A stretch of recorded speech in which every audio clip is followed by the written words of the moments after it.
Hello and welcome to a new lecture. In this lecture, we will dive deep into the essential concepts of disaster recovery (DR) and business continuity (BC) operations, both of which are fundamental to ensuring the resilience of an organization's infrastructure and operations in the face of unforeseen disruption. While these two terms are often used interchangeably, they serve distinct yet complementary purposes in the realm of organizational risk management. Disaster recovery focuses on restoring IT systems and data following a disruption, whereas business continuity ensures the ongoing functioning of essential business operations during and after a disaster. Together, these practices help organizations prepare for, respond to, and recover from disruptive events, minimizing downtime and financial loss. Let's explore these concepts in more detail. Disaster recovery (DR) refers to the strategies, policies, and procedures that an organization puts in place to recover IT systems, data, and infrastructure following a disaster. The primary goal of disaster recovery is to restore access to critical IT systems and services as quickly as possible, ensuring that business operations can resume without significant interruption. A disaster could range from a localized event, such as a server failure, to a larger-scale incident, such as a natural disaster, cyber attack, or power outage. One of the core components of disaster recovery is the development of a comprehensive disaster recovery plan, DRP. A well-constructed DRP outlines the steps necessary to recover IT systems and data in the event of a disaster.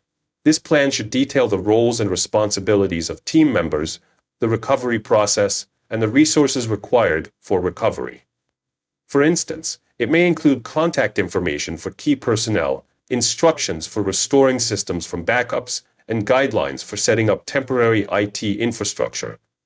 The plan should also include predefined recovery time objectives, RTO, and recovery point objectives, RPO, which are key metrics in disaster recovery. The RTO defines the maximum acceptable downtime for critical systems, while the RPO determines the maximum acceptable amount of data loss. One of the key strategies for disaster recovery is maintaining backups of critical data and systems. Backups ensure that data can be restored to its last known good state after a disaster. These backups can be stored in various locations, including on-site servers, off-site storage, or in the cloud. Cloud-based disaster recovery solutions have become increasingly popular due to their flexibility, scalability, and the ability to quickly restore data without the need for extensive hardware infrastructure. Cloud-based DR solutions also allow for more frequent backups and real-time replication, reducing the risk of data loss during an incident. Disaster recovery testing is another critical component of an effective DR strategy. Regularly testing disaster recovery procedures helps ensure that the organization is prepared to respond to a disaster, that recovery processes are effective, and that staff members are familiar with their roles. These tests should simulate real-world scenarios, such as data loss, system outages, or network failures, and assess how quickly and effectively the organization can recover. The results of these tests should be used to refine the DR plan, identify weaknesses, and address gaps in the recovery process. Business continuity, BC, on the other hand, is a broader concept that focuses on maintaining essential business operations during and after a disaster, in addition to recovering IT systems. The goal of business continuity is to ensure that critical functions, such as customer service, production, and supply chain management, can continue even when IT systems are down or when there are disruptions in operations. BC plans address both the operational and organizational aspects of an organization's response to a disaster, including the coordination of people, processes, and technology. A key component of business continuity is identifying the critical functions and processes that are vital to the organization's survival. This involves conducting a business impact analysis, BIA, to assess the potential consequences of a disaster on the organization's operations. The BIA helps prioritize which functions must continue during a disaster and which can be temporarily suspended.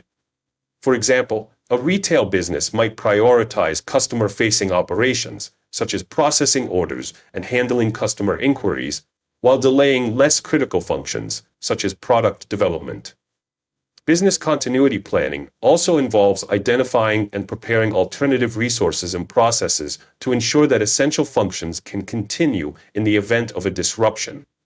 This may include setting up backup facilities, remote work capabilities, or temporary suppliers. For example, in the case of a cyber attack or natural disaster that disables the primary office, employees might be moved to a secondary location, or remote work arrangements might be implemented to maintain business operations. Similarly, organizations might identify backup suppliers and alternative distribution channels to ensure the continuity of the supply chain. Like disaster recovery, business continuity planning requires regular testing and updating. BC plans should be regularly reviewed to account for changes in business operations, technology, and risks.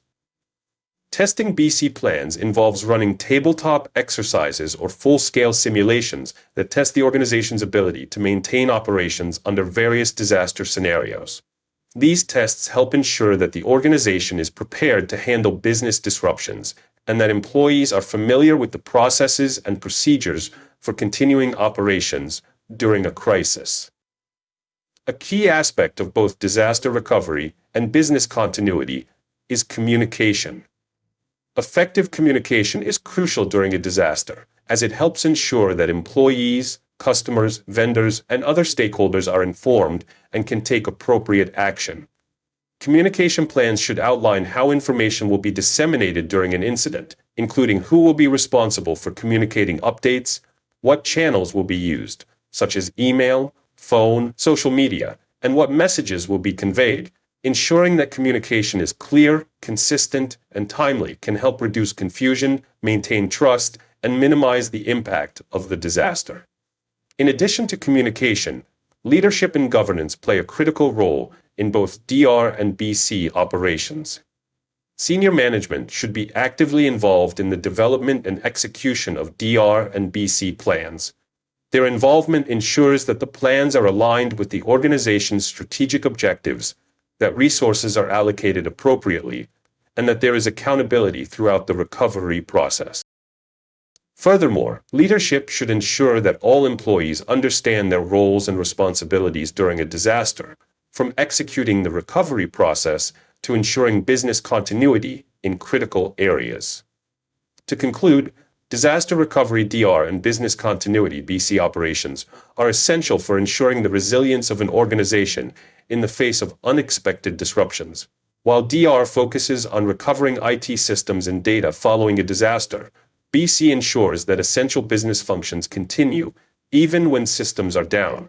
Together, these strategies help organizations minimize downtime, reduce financial losses, and maintain customer trust. By developing and implementing comprehensive DR and BC plans, organizations can prepare for a wide range of disaster scenarios, ensuring that they can respond quickly, recover effectively, and continue operating under challenging circumstances.